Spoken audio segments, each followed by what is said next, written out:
तब्येतीच्या कारणामुळे 1967 सालनंतर शरद पवार पहिल्यांदाच मतदानाला यावेळी मुकणार. सुनेत्रा पवारांना मतदान करून अजित पवारांना श्रद्धांजली वाहा, शरद पवारांचं बारामतीकरांना आवाहन. सुनेत्रा पवार यांच्यात अजितदादांचं स्वप्न पूर्ण करण्याची ताकद, त्यांच्या मागे उभे रहा, मुख्यमंत्री देवेंद्र फडणवीसांचं बारामतीकरांना आवाहन.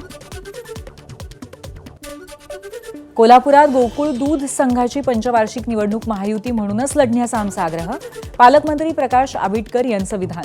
या संदर्भात येत्या 2 दिवसात महायुतीच्या नेत्यांची बैठक होणार असल्याची आंबेडकरांची माहिती.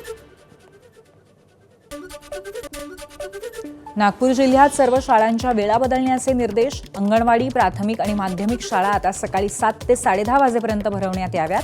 विदर्भातील वाढतं तापमान पाहता जिल्हा प्रशासनाचे आदेश. पालघरच्या डहाणू तालुक्यातल्या चिंचणी गावामध्ये लालपरीचा अपघात, नियंत्रण सुटलेली बस भिंत फोडून थेट दुकानात शिरली. अपघातात 3 जण जखमी झाल्याची माहिती. वाशिमच्या खरबी पिंपरी शेतशिवारामध्ये विद्युत तारांच्या घर्षणामुळे ज्वारी पिकाला आग, 1 एकरवरील ज्वारी पिकासह शेतीला सिंचन करणारे पाईप जळले, शेतकऱ्याचं मोठं नुकसान. तात्काळ पंचनामे करून नुकसान भरपाई देण्याची शेतकऱ्याची मागणी. ठाणे महापालिका हद्दीतील काही भागात 23 आणि 24 एप्रिलला पाणीपुरवठा बंद राहणार. मुंब्रा, दिवा, कळवा, माजीवाडा, मानपाडा आणि वागळे भागात 24 तासांसाठी पाणीपुरवठा बंद राहणार. तसंच पुढील 2 दिवस कमी दाबाने पाणीपुरवठा करण्यात येणार असल्याची माहिती.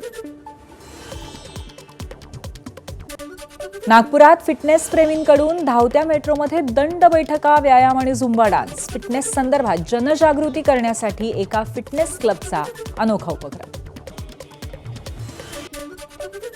पालघरच्या वाड्यातील कोणसे इथे फटाक्यांच्या फॅक्टरीत स्फोट, उत्पादन सुरू असताना दारूचा ब्लास्ट झाल्याची माहिती. दुर्घटनेमध्ये एका कामगाराचा जागीच मृत्यू तर 3 ते 4 कामगार गंभीर जखमी.